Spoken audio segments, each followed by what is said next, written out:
Sir Isaac Newton उसले चाहिँ के गरेको त भन्दा for the first time he proposed this theory and the theory is called corpuscular theory or particle theory है Sir, excuse me, sir. हजुर यस please हामीले यही स्लाइडहरुबाट बनाउने हो म यही स्लाइडहरु पठाइदिन्छु यसैबाट कपीहरु गर्नु है कपी गर्न मिल्नेहरुले कपी गर्नु नमिल्नेहरुलाई चाहिँ म गरिदिन्छु फेसबुकमा शेयर गरिदिन्छु अनि त्यहीबाट कपी गर्नु है अब यो कर्पस्कुलर थ्योरी उले चाहिँ केमा पब्लिश गरेको थियो त भन्दाखेरि अप्टिक भन्ने पत्रिकामा चाहिँ उले 1704 मा चाहिँ उले के गरेको थियो पब्लिश गरेको थियो र यो उसको यो जुन थ्योरीमा चाहिँ उले के कुराहरु अब्जर्भ गरिएको थियो त भन्दाखेरि reflection of the light shadow formation and a light traveling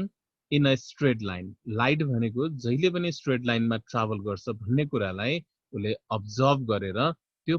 उसको थ्योरीमा चाहिँ उले पब्लिश गरेको थियो अब यो थ्योरीले के भन्छ त भन्दाखेरि लाइट भनेको light as a small compact particles of energy called corpuscle light चाहिँ केले बनेको हुन्छ त भन्दाखेरि यो लाइट हामी जुन हेरिरहेका हुन्छौं देखिरहेका हुन्छौं अहिले हामीले फिल गरिरहेका हुन्छौं यो लाइट भनेको चाहिँ सानो सानो एकदमै टाइनी पार्टिकल्सहरु यो एनर्जीका पार्टिकल्सहरु जसलाई चाहिँ कर्पसेल्सहरुले बनेको हुन्छ भनेर उले यो थ्योरीमा भने र light is a particle flying through a void है यो पार्टिकल चाहिँ पुरै यो भ्याकेन्ट स्पेस अथवा भ्याकेन्टमा भ्याक्युममा चाहिँ के गर्छ त यो जान सक्छ भनेर उले यी कुराहरु यो पत्रिका उसको यतापटि फोटो छ र फोटोको तल नै यो पत्रिका जुन छ यो पत्रिकामा उसले यो एक्सप्लेन गरेको थियो कतिमा भन्दाखेरि 1704 मा okay let's move on to the next slide okay nature of light Newton's corpuscular theory of light भनेको छ Newton this picture is of the Newton र न्यूटनले सोच्यो के त भन्दाखेरि लाइट भने के हो भनेर यसो सोच्दाखेरि उले सोच्यो I think light is a stream of tiny particles light भनेको असाध्यै साना साना पार्टिकल्सहरुले बनेको हुन्छ जसलाई चाहिँ के भनिन्छ त भन्दाखेरि कर्पस सेल्स भनिन्छ है so he proposed his particle theory of light to explain the characteristics of the light अब यो लाइट को क्यारेक्टरिस्टिक्सहरु एक्सप्लेन गर्नको लागि उले नयाँ थ्योरी लिएर आयो जसलाई हामी पार्टिकल थ्योरी अफ लाइट भन्छौं अथवा कर्पस्कुलर थ्योरी अफ लाइट भनेर भन्छौं सबैजनाले बुझ्नु भयो होला अर्को अर्को स्लाइडमा जाउँ अब यहाँनिर मैले के देखाउन खोजेको छु त भन्दाखेरि जुन लाइट जुन छ लाइटले डिफरेन्ट कलर्सहरु हाम्रो आँखामा फर्मेसन गर्छ तलको पिक्चर हेर्नु होला तलको पिक्चरमा यहाँनिर यो लाइटको बीम आयो र यो बीमले चाहिँ डिफरेन्ट कलर्सहरु हाम्रो आँखामा फर्मेसन गर्यो है अब न्यूटनले के भन्यो त भन्दाखेरि यो कलर्सहरु कसरी आउँछ त यदि टाइनी पार्टिकल्स हो लाइट टाइनी पार्टिकल्स हो भने त्यो आँखामा कलर्सहरु कसरी फर्मेसन हुन्छ त भन्दाखेरि उले के भन्यो त भन्दाखेरि different size of the particles are responsible for different colours of light है यो डिफरेन्ट कलर आउँछ लाइटको जस्तै तपाईहरुले चाहिँ एउटा प्रिजममा व्हाइट रे अफ लाइट पठाउनु भयो भने त्यो सप्तरंगी कलर 7 डिफरेन्ट कलर्समा टुक्रा हुन्छ अब यो सप्तरंगी कलर्सहरु कसरी आयो त भन्ने कुरालाई न्यूटनले यसरी यसलाई एक्सप्लेन गर्यो कि लाइट भनेको यहाँनिर जुन यो माथिको पिक्चर जुन देखाइरहेछ यसमा पार्टिकल्सहरु सानो ठुलो गरेर यहाँ देखाइरहेछ माथिको लाइनले चाहिँ येलो कलरलाई रिप्रेजेन्ट गर्यो दोस्रो लाइनले ग्रीन कलरलाई रिप्रेजेन्ट गर्यो तेस्रोले रेड कलरलाई रिप्रेजेन्ट गर्यो चौथोले ब्लू कलरलाई रिप्रेजेन्ट गर्यो अब उले के भन्यो त भन्दाखेरि यो कलर्सहरु जुन आउँछ यो कलर्स भनेको चाहिँ साइज अफ पार्टिकल लाइट भनेको पार्टिकल्सले बनेको हुन्छ यसरी यहाँनिर सानो ठुलो पार्टिकल्सले कुनै एउटा साइजको पार्टिकलले कुनै पर्टिकुलर कलरलाई रिप्रेजेन्ट गर्छ अनि अर्को साइजले अर्को कलरलाई रिप्रेजेन्ट गर्छ भनेर यसरी चाहिँ डिफरेन्ट कलर्सहरु आउँछ यो पार्टिकल थ्योरीबाट कलरहरु यसरी आउँछ भनेर उले यसरी एक्सप्लेन गर्यो है न्यूटनले ओके बुझिरहेछ नि है यो कर्पस्कुलर थ्योरीमा यो कलर कसरी आउँछ त भन्दाखेरि डिफरेन्ट साइजको पार्टिकल्सको कारणले डिफरेन्ट कलर्सहरु आउँछ भनेर भन्यो उसले ओके अब जाउँ मेन कुरा यो हो तपाईहरुले एक्जाममा लेख्नुपर्ने राइट अथवा define something give the statement of the Newton's corpuscular theory भनेर सोध्यो भनेदेखि यी कुराहरु तपाईले त्यो पोइन्ट्स वाइज तपाईले चाहिँ त्यसमा राख्नुपर्ने हुन्छ है सो पहिलो पोइन्टमा जाउँ Newton proposed that light is made of small discrete particles called corpuscles है अब बुझ्नु भयो होला नि हैन उले के भन्यो त भन्दाखेरि लाइट भनेको सानो सानो पार्टिकल्सहरुले बनेको हुन्छ त्यो सानो सानो पार्टिकल्सहरुलाई के भनिन्छ त भन्दा कर्पस्कल भनेर भनिन्छ भनेर उले भन्यो यो रोहन लाखामहरु है यो पछि पछि आउनलाई म एडमिट गर्दिन है म भन्दैछु which travels in a straight line with a finite speed अब यो पार्टिकल्स हो पार्टिकल्सहरु चाहिँ के गर्छ त भन्दाखेरि एउटा फिक्स स्पिडमा स्ट्रेट लाइनमा चाहिँ के गर्छ ट्राभल गर्छ भनेर उले लाइटको बारेमा उले थ्योरी दियो र उसले के पनि गर्यो त भन्दाखेरि he claimed that the geometric nature of reflection and refraction of light could be explained if light was made of particle यो रिफ्लेक्सन भन्ने फेनोमेना र रिफ्र्याक्सन भन्ने जुन फेनोमेना जुन हामी नेचरमा अब्जर्भ गर्छौं त्यो कुरालाई एक्सप्लेन गर्न सकिन्छ है यदि लाइट भनेको पार्टिकल हो भने हामी यी कुरालाई एक्सप्लेन गर्न सक्छौं भनेर भन्यो र यो जुन थ्योरी उले दिएको थियो यो थ्योरी भनेको 100 वर्षसम्म के भयो त त्यहाँ चाहिँ डोमिनेन्ट भयो है 100 वर्षसम्म सोनी कोजु यो पनि ढिला आउनुभयो चाँडै आउनु चाहिँ मैले भन्दैछु म आज यो एडमिट गर्नेवाला छैन जो ढिला आउँछ उनीहरुलाई म एडमिट गर्नेवाला छैन टाइममा आउनु होला अब यो थ्योरी जुन छ प्रिडोमिनेन्ट भयो मोर देन 100 इयर्स यति पपुल्यारिटी गेन गर्यो नि न्यूटनले जब यो लाइटको बारेमा यो कर्पस्कुलर थ्योरी लिएर आयो यो यति चर्चा यसले बटुल्यो कि 100 वर्षसम्म चाहिँ यो मज्जाले त्यो चाहिँ सबैले माने यो थ्योरीलाई but the corpuscular theory was failed यो फेल खायो किन फेल खायो त भन्दाखेरि this theory could not explain the interference diffraction and polarization phenomenon light ले different phenomena देखाउँछ interference diffraction polarization जस्ता फेनोमेननहरु देखाउँछ र यी फेनोमेननहरुलाई यो कर्पस्कुलर थ्योरीले एक्सप्लेन गर्नै सकेन गर्न नसकेपछि के भयो यो थ्योरी के भयो यो थ्योरी फेल भयो है अनि more over it's next evidence हजुर को बोल्नु भएको इन्टरफेरेन्स भनेको सर इन्टरफेरेन्स भनेको के हो इन्टरफेरेन्स भनेको अहिलेलाई यसरी बुझ्नु कि दुईटा वेभ्सहरु सुपर इम्पोज भयो भनेदेखि है इन्टरफियर भयो भनेदेखि त्यसलाई हामी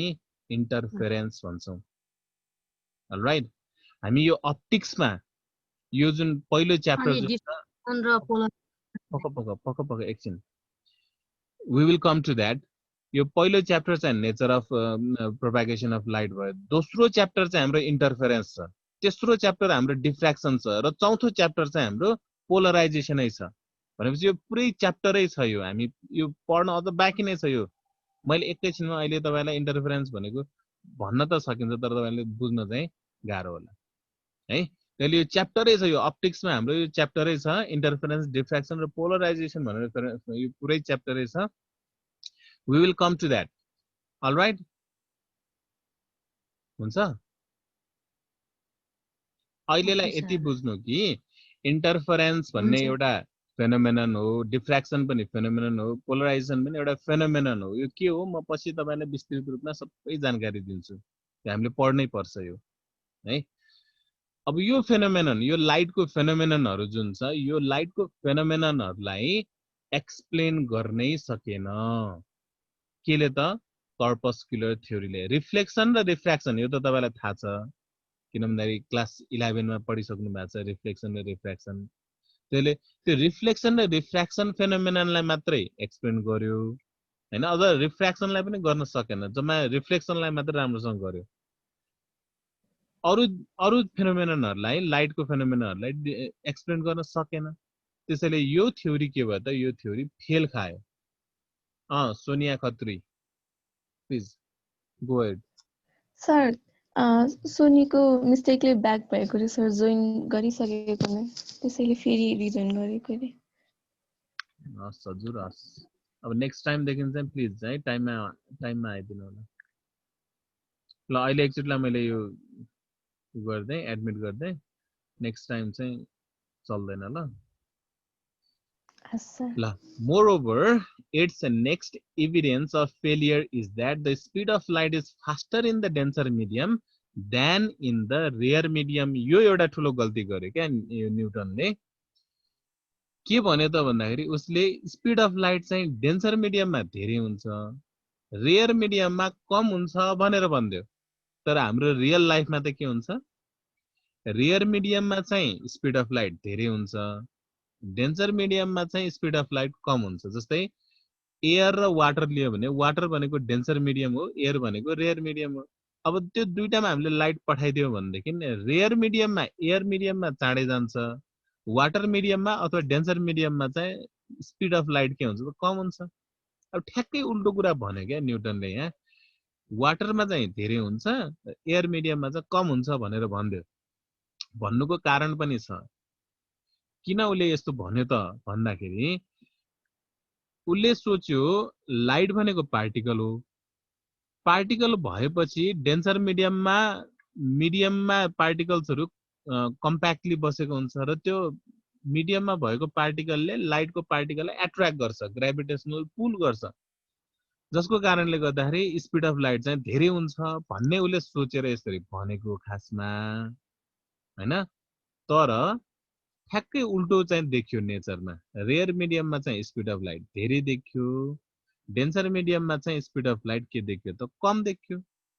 हो यो कुराले पनि के भयो त यो थ्योरी फेल खायो है अहिले अब तिमीहरूले सोच्ला सर हामीले यो फेल खाएको थ्योरी किन पढेको भनेर सोच्ला हैन किन पढिरहेछौँ सर हामीले यो फेल खाएको थ्योरी भन्ला तिमीहरूले हैन अब किन पढिरहेछ त भन्दाखेरि यो कम्प्लिटली फेल पनि होइन हामी पछि गएर लाइट भनेको पार्टिकल पनि हो भनेर पढ्नुपर्छ है अहिलेलाई किन फेल खायो त भन्दाखेरि यी फेनोमेनानहरुलाई एक्सप्लेन गर्न सकेन यो थ्योरीले त्यही भएर फेल खायो है हामी पछि आउँछौं क्वान्टम थ्योरी अफ लाइटमा आउँछौं त्यहाँनिर चाहिँ यो लाइट भनेको के हो भन्दाखेरि पार्टिकल पनि हो अर्को एउटा चीज पनि हो के हो अहिले म एकछिनमा भन्छु है त moving to the next slide ल अब यो चाहिँ एक्सपेरिमेन्ट हो न्यूटनले गरेको एक्सपेरिमेन्ट यहाँ माथिको फिगर ए छ तलको फिगर बी छ माथिको फिगरमा चाहिँ तलपट्टि स्टील प्लेट राखिएको छ र स्टील बललाई त्यहाँबाट फालिएको छ र रिबाउन्स भएर गएको छ सिमिलरली तलको फिगरमा चाहिँ हामीले हेर्दाखेरि चाहिँ तलपट्टि मिरर राखिएको छ माथिपट्टि चाहिँ टर्च लाइट राखिएको छ है अब यहाँबाट लाइट पठायो लाइट पठाउँदाखेरि के हो त रिफ्लेक्ट भएर गयो लाइट मिररमा स्ट्राइक गर्यो र यो angle of incidence is equal to the angle of reflection भएर यो रिफ्लेक्ट भयो हैन अब सिमिलरली उले के गर्यो स्टील बललाई पनि त्यसरी नै फाल्यो उसले सर्टेन भेलोसिटीमा उले के गर्यो स्टील बललाई फाल्यो र स्टील प्लेटमा पर्यो र रिबाउन्स भएर गयो यसमा पनि एंगल अफ इन्सिडेन्स र एंगल अफ रिफ्लेक्सन हेर्दाखेरि बराबर देखियो र उले के सोच्यो यो एक्सपेरिमेन्टले के सोच्यो त भन्दाखेरि यो एक्सपेरिमेन्टले लाइट जस्तो हो हैन यो स्टील बलहरुले पनि त्यही फेनोमेना देखायो भनेपछि लाइट पनि यसरी नै बल्सहरुले बनेको यसरी नै पार्टिकल्सहरुले बनेको यहाँ स्टील बल भनेको पार्टिकल जस्तो भयो जसरी स्टील बल्सहरु यहाँ पार्टिकल नेचर देखाएर ठ्याक्कै रिबाउन्स भएर गयो लाइट पनि त्यसरी नै रिबाउन्स भएर गयो अनि न्यूटनले सोच्यो कि लाइट भनेको पार्टिकल हो भनेर उले रिफ्लेक्सन फेनोमेनालाई यसरी चाहिँ उले के गर्यो त इन्टरलिंक गर्यो आफ्नो थ्योरीमा अलराइट अब Newton's theory could be used to predict the reflections of light. Reflection of light लाई त मजाले predict गर्यो उसले. But could only explain the refraction by incorrect assumption, assuming that light accelerated upon entering a denser medium because the gravitational pull was greater. Refraction लाई पनि explain त गर्यो नगर्या होइन,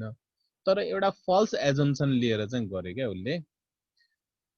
के त भन्दाखेरि डेन्सर मिडियममा ग्रेभिटेसनल पुलको कारणले गर्दाखेरि स्पिड अफ लाइट त्यसमा बढ्छ भनेर भन्यो, जसको कारणले गर्दाखेरि उसको थ्योरी फेल खायो है. तर फेल खाए पनि, यो थ्योरी फेल खाए पनि यो चाहिँ अर्को थ्योरी भन्दा चाहिँ धेरै वर्ष चाहिँ डोमिनेट भयो है. Newton's particle theory of light had a greater explanatory power than Huygens wave theory. अब यो अर्को हाम्रो थ्योरी जुन छ त्यो थ्योरी चाहिँ ह्युजेन्स भन्ने वैज्ञानिकले दिएको छ, जसले चाहिँ लाइट भनेको वेभ हो भनेर चाहिँ उसले फर द फर्स्ट टाइम लाइटलाई वेभ हो भन्ने चाहिँ यो फर्स्ट वैज्ञानिक हो ह्युजेन है, क्रिस्टियन ह्युजेन भन्ने वैज्ञानिक हो. तर त्यो वेभ थ्योरी दिउने वैज्ञानिकको थ्योरी भन्दा न्युटनको थ्योरी चाहिँ एकदम डोमिनेटेड भयो, एकदम पपुल्यारिटी गेन गर्यो क्या है. Even if it was not correct, उसको थ्योरी करेक्ट नभए पनि ह्युजेनले भनेको थ्योरी करेक्ट हो र न्युटनले भनेको फल्स हो, नट करेक्ट हो. तै पनि यो चाहिँ के भयो त 18th सेन्चुरीमा यसले एकदमै के गर्यो त पपुल्यारिटी गेन गर्यो. ओके, अब आयो, अब कर्पस्कुलर थ्योरी सक्यो. अब अर्को थ्योरी आयो लाइटको नेचरको बारेमा एक्सप्लेन गर्ने, यो चाहिँ ह्युजेन्स वेभ थ्योरी भनिन्छ. He was the first scientist who says that light is not a particle but it is a wave भनेर भन्यो है.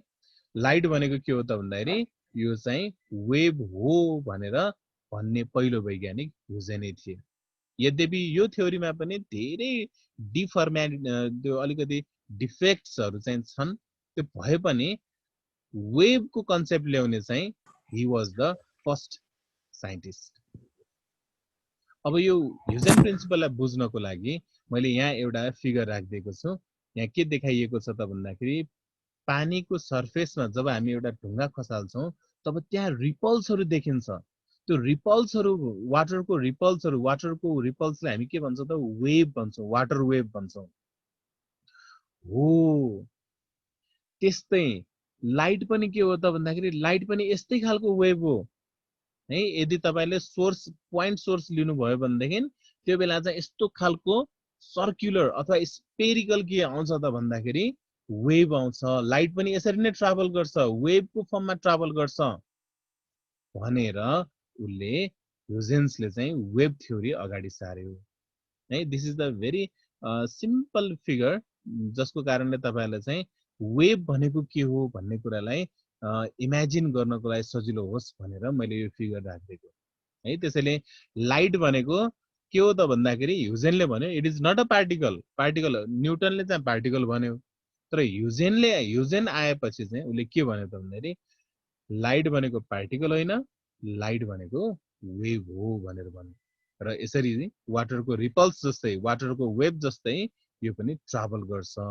चारैतिर भनेर भन्यो. अब जाउँ है, यो स्क्रिनशट गर्नु होला अथवा यो तपाईहरु सार्नु होला. ह्युजेन भनेको को हो त भन्दाखेरि ही वाज अ डच फिजिसिस्ट है. कसलाई डच भन्छ भन्ने कुरा थाहा छ है तपाईलाई. Dutch physicist Christian Huygens in 1678 उसले यो थ्योरी चाहिँ 1678 मा लिएर आयो. First propose the wave nature of the light है. आज हामी लाइटलाई वेभ भन्छौं है, यद्यपि पार्टिकल पनि भन्छौं हैन. र यो वेभको कन्सेप्ट ल्याउने चाहिँ पहिलो वैज्ञानिकको रूपमा ह्युजेनलाई मानिन्छ. He was a great scientist है, who propose for the first time the wave nature of the light है. लाइटको नेचर चाहिँ वेभ नेचर हुन्छ भनेर उसले फर्स्ट टाइम भन्यो. त्यसपछि his model satisfactorily explained the reflection and refraction of light. अब यो क्रिस्टियन ह्युजेनले चाहिँ रिफ्लेक्सन र रिफ्र्याक्सनलाई मजाले एक्सप्लेन गर्यो उसले. न्युटनले चाहिँ रिफ्लेक्सन त गर्यो तर रिफ्र्याक्सनलाई राम्रोसँग गर्न सकेका थिएन। अब ह्युजेनले चाहिँ रिफ्लेक्सन र रिफ्र्याक्सन मजाले सेटिस्फाई हुने गरेर यसले चाहिँ एक्सप्लेन गरिदियो। To explain the wave nature of light, Huygens proposed that the space of universe is filled with hypothetical liquid called luminiferous ether. अब यो luminescence ether भनेको के हो एकचोटी यहाँनिर यो फिगर हेर्नु होला, मैले बुझाउनको लागि चाहिँ फिगर एउटा राखिदिएको छु। यो फिगरमा के छ त भन्दा बिचमा हाम्रो सन छ र त्यसपछि रातो घेरामा चाहिँ हाम्रो भेनस छ, त्यसपछि अर्को घेरामा मर्करी छ, मर्करी पछि भेनस छ, भेनस पछि अर्थ छ, अर्थ पछि मार्स छ। अब यो एउटै स्पेस छ, ह्युज स्पेस है। अनि त्यसपछि यहाँनिर हाम्रो अर्को अर्बिट छ, त्यसपछि स्याटर्न छ, जुपिटर पछि स्याटर्न छ हैन। अब यो भास्ट स्पेसमा चाहिँ यो ग्रीन डटेड जुन लाइन देखिएको छ, यो ग्रीन डटेड लाइनले केलाई रिप्रेजेन्ट गर्छ त भन्दाखेरि ल्युमिनिफेरस इथर मिडियमलाई रिप्रेजेन्ट गर्छ है। यद्यपि यो प्रेजेन्ट छैन हैन, तर ह्युजेन वैज्ञानिक ह्युजेनले के भन्यो त भन्दाखेरि यो भास्ट स्पेस चाहिँ केले भरेको हुन्छ त भन्दाखेरि फिल्ड विथ ल्युमिनिफेरस इथरले चाहिँ भरिएको हुन्छ, अथवा त्यो विन्डको रूपमा चाहिँ त्यहाँ बसिरहेको हुन्छ। अब किन उसले यो ल्युमिनिफेरस अथवा हाइपोथेटिकल लिक्विड एजम्पसन गर्नु पर्यो त, यो कुरा बुझ्न एकदम जरुरी छ। राम्रोसँग सुन्नु होला है। जसरी साउन्ड, तपाईलाई थाहा छ नि साउन्ड कसरी ट्राभल गर्छ? साउन्ड ट्राभल गर्नको लागि मेटेरियल मिडियम चाहिन्छ, right Nirjala? Hello Nirjala, are you there?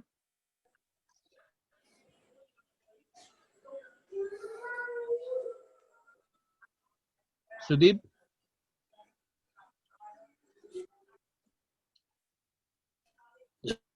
Yes sir.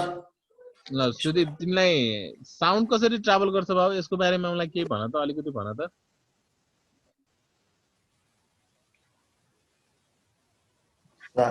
खोइ सर, अब थाहा छैन, बिर्सिसक्यो। जसरी यहाँ मैले बोलिरहेको छु नि, हो सुदीप? हजुर तिमीले सुनिरहेछौ नि? हजुर सर,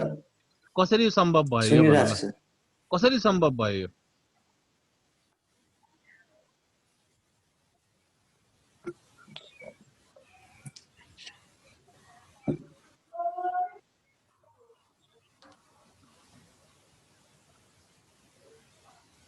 भन त। मैले बोलिरहेको, म त यहाँ म घरमा बसेर बोलिरहेको छु। सोध्दैछु सर। तिमी चाहिँ सोच्दै गर है त। हजुर त्यो माइक चाहिँ अफ गर, म अर्कैलाई सोध्छु अब। हस् सर। ल आबाले भन त मलाई। यस सर। साउन्डको बारेमा मलाई अलिकति यसो केही भन त ल आबा। साउन्ड भनेको एउटा मिडियमबाट अर्को मिडियममा ट्रान्सफर हुन सक्छ। सर एक्जाम्पल दिउ, जस्तै अब एउटा टेबल छ रे हैन, अनि यो दुईजना मान्छे छ, अनि एउटा एन्डमा बसेर एकजनाले टेबल ठटायो भने अर्को एन्डमा बसेकोले कानबाट साउन्ड सुन्छ।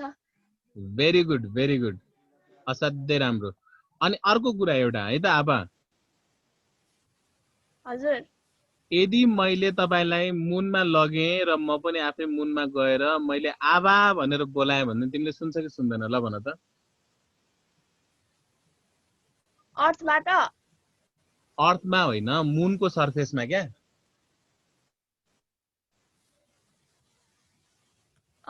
अरु मिडियम चाहिन्छ सर। भनेपछि मैले जति नै ठुलो स्वरमा आबा भनेर चिच्याएर बोलाए पनि तिमीले सुन्दैनौ, राइट? होला। होला भएन सर। ल त्यत्रो क्लास 10 मा त्यत्रो पढेको हैन, क्लास 9 मा 8 9 10 मा पढेको हैन यो कुरालाई। भ्याक्युममा ल, अब भ्याक्युममा मैले बोलाए भनेदेखि भ्याक्युममा तिमी पनि बस्यौ म पनि बसेँ र त्यहाँ मैले बोलाए भने तिमीले त्यति बेला सुन्छ कि सुन्दैन? ल भन। सुन्दैन। किन नसुनेको? त्यहाँ हामीले एकचोटि इलेक्ट्रिक बेलको एक्सपेरिमेन्ट गरेको थियो अनि अँ त्यसमा भ्याक्युम निकाल्दाखेरि बेलको साउन्ड आउँदैन किनभने त्यहाँ वेभहरू ट्रान्सफर हुन सक्दैन किन ट्रान्सफर हुन नसकेको मिडियम नभएको भएर भेरी गुड होला भेरी गुड भेरी गुड ल आबाले पनि माइक म्युट गर अब ओके सर ल थ्याङ्क यू भेरी मच अब सुन्नुभयो है आबाले के भन्यो त भन्दाखेरि साउन्ड ट्राभल गर्नको लागि एक ठाउँबाट अर्को ठाउँमा जानको लागि मेटेरियल मिडियम चाहिन्छ है अब त्यो मेटेरियल मिडियम चाहिँ के हुनु चाहिने भएको कारणले गर्दाखेरि साउन्ड ट्राभल गर्न सकेको हैन अब यहाँनिर के सोच्यो त भन्दाखेरि ह्युजेनले लाइट पनि त्यस्तै मेकानिकल वेभ हो जुन चाहिँ एक ठाउँबाट अर्को ठाउँमा ट्राभल गर्नको लागि मिडियम चाहिन्छ भनेर सोच्यो क्या ह्युजेनले पनि हैन एक्चुअली लाइट भनेको इलेक्ट्रोम्याग्नेटिक वेभ हो यसलाई केही पनि मेटेरियल मिडियम चाहिँदैन तर ह्युजेनले चाहिँ के सोच्यो त भन्दाखेरि लाइट पनि एउटा मेकानिकल वेभ हो र यो ट्राभल गर्नको लागि एउटा मिडियम चाहिन्छ र त्यो मिडियम त्यहाँ केही नभएको कारणले गर्दाखेरि उसले हाइपोथेटिकल लिक्विडको रूपमा उसले एजम्पसन गर्यो र त्यो हाइपोथेटिकल लिक्विडको नाम चाहिँ के हो त ल्युमिनिफेरस इथर हो भनेर भन्यो त्यो ल्युमिनिफेरस इथरको पार्टिकललाई भाइब्रेट गरेर लाइट चाहिँ के गर्छ एक ठाउँबाट अर्को ठाउँमा ट्राभल गर्छ भनेर यस्तो खालको यो नमिल्ने खालको कन्सेप्ट चाहिँ उसले के गर्यो त लिएर आयो वेभको कन्सेप्ट लिएर आयो त्यो एकदमै राम्रो भयो तर वेभको कन्सेप्टलाई उसले जुन मेकानिकल वेभ हो लाइट भनेको भनेर कन्सेप्ट लिएर आयो त्यो चाहिँ के हो त त्यो चाहिँ रङ हो okay so we move to the next slide ल यसमा है यो चाहिँ कपी गर्नु होला अथवा स्क्रिनशट गर्नु होला he supposed that light waves are mechanical waves यही नै रङ थियो उसको mechanical wave भन्यो which are propagated in the space oscillating the particle of the ether just as the sound propagates vibrating the air molecule जसरी air मोलिक्युललाई vibrate गरेर sound travel गर्छ अब vacuum छ भने साउन्ड ट्राभल गर्न सक्दैन एयर छ भने मात्रै त्यहाँ मोलिक्युल्सहरु छ भने मात्रै ट्राभल गर्न सक्छ त्यसरी नै लाइट पनि के हुनु पर्यो त एक ठाउँबाट अर्को ठाउँमा ट्राभल गर्नको लागि चाहिँ मेटेरियल मिडियम चाहियो अनि त्यसपछि Huygens theory was also similar to the Newton's theory that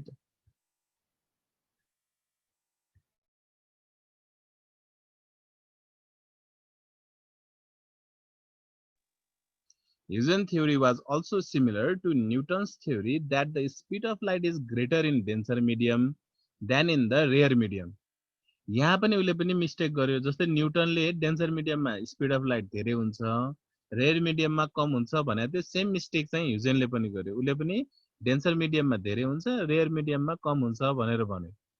र एक्सपेरिमेन्टहरु पछि गरेर हेर्दाखेरि चाहिँ अब speed of light was greater in the air medium than in the water वाटरमा भन्दा एयरमा चाहिँ धेरै स्पीड देखियो त्यसैले यो थ्योरी पनि अलिअलि यसमा चाहिँ डिफेक्ट देखियो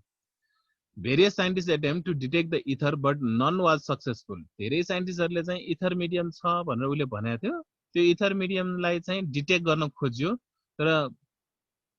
कुनै पनि साइन्टिस्टले चाहिँ इथर मिडियमलाई आजसम्म पत्ता लगाउन सकेन ओके र फाइनली 1887 मा चाहिँ माइकलसन्स एन्ड मोरले भन्ने दुई जना वैज्ञानिकहरु आए र तिनीहरुले चाहिँ एउटा फेमस एक्सपेरिमेन्ट उनीहरुले कन्डक्ट गर्यो र त्यो एक्सपेरिमेन्टले चाहिँ स्ट्रङली के गर्यो त एभिडेन्स दियो के त भन्दाखेरि स्पेसमा त्यस्तो कुनै हाइपोथेटिकल लिक्विड हुँदैन अथवा इथर भनेको इथरको कन्सेप्ट जुन लिएर आएको थियो त्यो इथर भनेको हुँदैन भनेर यो माइकलसन्स एन्ड मोरले एक्सपेरिमेन्ट गरेरै प्रुभ गर्दियो है जसको कारणले गर्दाखेरि ह्युजेन्स प्रिन्सिपल पनि के भयो त फेल खायो All right. अब त्यसपछि अर्को चाहिँ यहाँनिर यो जुन पिक्चर देखाएको छ यो पिक्चर चाहिँ जेम्स क्लर्क मैक्सवेल भन्ने वैज्ञानिक हो। अब यो वैज्ञानिकले चाहिँ के गर्यो त भन्दाखेरि फर द फर्स्ट टाइम उसले चाहिँ के भन्यो त लाइट भनेको अरु केही होइन यो इलेक्ट्रोम्याग्नेटिक वेभ हो। ह्युजेनले चाहिँ वेभ हो मात्र भन्यो, तर यो वैज्ञानिकले आएर के भन्यो त भन्दाखेरि लाइट भनेको चाहिँ इलेक्ट्रोम्याग्नेटिक वेभ हो भनेर थप कुराहरू यसले चाहिँ यसमा जोड्यो है। And he is a great scientist. Okay, अब उसले दिएको जुन थ्योरिज हुन्छ त्यो थ्योरीलाई चाहिँ इलेक्ट्रोम्याग्नेटिक थ्योरी पनि भन्ने गरिन्छ, अर्को चाहिँ इलेक्ट्रोम्याग्नेटिक फिल्ड थ्योरी पनि भन्ने गरिन्छ है। अब यो फिल्ड थ्योरीले के भन्छ त भन्दाखेरि इलेक्ट्रोम्याग्नेटिक फिल्ड थ्योरी, यहाँ वेभ गाइड्स भनेको छ, ट्रान्समिसन लाइन भनेको छ, electric field and magnetic field भनेको छ। यो ब्लू कलरले देखाइएको लाइन भनेको चाहिँ म्याग्नेटिक फिल्ड भयो है, यहाँनिर यो माउसको पोइन्टरले देखाइरहेको जुन छ। अनि यो जुन रेड कलरले देखाइरहेको जुन छ यो यस्तो खालको वेभ भनेर यहाँ देखाइरहेको छ, यहाँ वेभ लेन्थ भनेर देखाएको छ। यो रेड कलरको चाहिँ के हो त भन्दाखेरि यो चाहिँ इलेक्ट्रिक फिल्ड भनेपछि लाइट भनेको यसरी ट्राभल गर्छ। हेर्नुस् त यो यसरी यो जुन डार्क कलरले यो एरो देखाइरहेछ लाइटको डिरेक्सन यतातिर छ। यो डिरेक्सनमा के हुँदो रहेछ त भन्दाखेरि दुईटा फिल्डहरू यसरी परपेन्डिकुलर हुने गरेर है यो रेड कलर र ब्लू कलर चाहिँ के गर्छ एक आपसमा 90 डिग्री छ। यहाँनिर देखाइरहेछ डिरेक्सन भनेर यहाँ देखाएको छ, यो भनेको लाइटको डिरेक्सन भयो। ब्लू कलरको डिरेक्सन यतापट्टि छ र इलेक्ट्रिक फिल्डको डिरेक्सन यतापट्टि छ भनेपछि they all are mutually perpendicular to each other. सबै चाहिँ सबैसँग के गर्छ 90 डिग्री बनाउँछ। यसरी चाहिँ के गर्छ लाइट ट्राभल गर्छ भनेर यो जुन जेम्स क्लर्क मैक्सवेल भन्ने वैज्ञानिकले फर द फर्स्ट टाइम वेभको कन्सेप्ट पनि लिएर आयो, सँगसँगै इलेक्ट्रिक फिल्ड र म्याग्नेटिक फिल्डको पनि कुरा लिएर आयो। त्यसैले यो लाइट अहिले हामी जुन हेरिरहेका छौं यो लाइटमा चाहिँ के हुँदो रहेछ त भन्दा दुईटा फिल्डहरू हुँदो रहेछ, म्याग्नेटिक फिल्ड पनि हुँदो रहेछ, इलेक्ट्रिक फिल्ड पनि हुँदो रहेछ, दुईटै फिल्ड हुँदो रहेछ। अलराइट, अब यसको बारेमा अझ तपाईहरुले चाहिँ मोडर्न फिजिक्समा अझ पढ्नुहुन्छ। यो सायद मोडर्न फिजिक्स तपाईलाई रिदिभक्त सरले पढाउनुहुन्छ। यो इलेक्ट्रिक फिल्ड र म्याग्नेटिक फिल्डको कुराहरू त्यहाँ पनि आउँछ। अलराइट, अब जाउँ यो मैक्सवेल्स इलेक्ट्रोम्याग्नेटिक थ्योरीले के भन्छ त भन्दाखेरि यो कहिले आएको त भन्दाखेरि 1865 मा जेम्स क्लर्क मैक्सवेल भन्ने वैज्ञानिकले चाहिँ एक्सपेरिमेन्ट गरेको हो, जुन चाहिँ एम्प्टी स्पेसमा इलेक्ट्रोम्याग्नेटिक वेभको फर्ममा चाहिँ ट्राभल गर्ने गर्छ भन्यो। In his publication, A Dynamic Theory of the Electromagnetic Field, he demonstrated that electric and magnetic field can travel through space and they oscillate perpendicular to the direction of propagation of wave भनेर भन्यो है। A dynamic theory of the electromagnetic field, he demonstrated that electric field, यहाँ दुईटा फिल्ड्सहरु हुन्छ, electric field र magnetic field, यिनीहरु दुईटा चाहिँ एक आपसमा परपेन्डिकुलर हुने गरेर ट्राभल गर्ने गर्छ है, to the direction of the propagation of wave. Again, he formulated 4 important equations regarding the electromagnetic theory. They are known as Maxwell equations, and then the electromagnetic signal propagation has become possible. अब यो light कसरी आउँछ त भन्दाखेरि यो चारवटा equations उले दिएको छ। यो हुन त यो इक्वेशन अहिले पढ्नु पर्दैन, तपाईहरुले चाहिँ ब्याचलर्समा मात्र पढ्छ मैक्सवेल्स इक्वेशन भनेर चारवटा इक्वेशन्स। यो चारवटा इक्वेशन्स अहिले म तपाईहरुलाई देखाउन चाहिँ देखाउँछु। यो चारवटा इक्वेशन्सलाई युज गरेर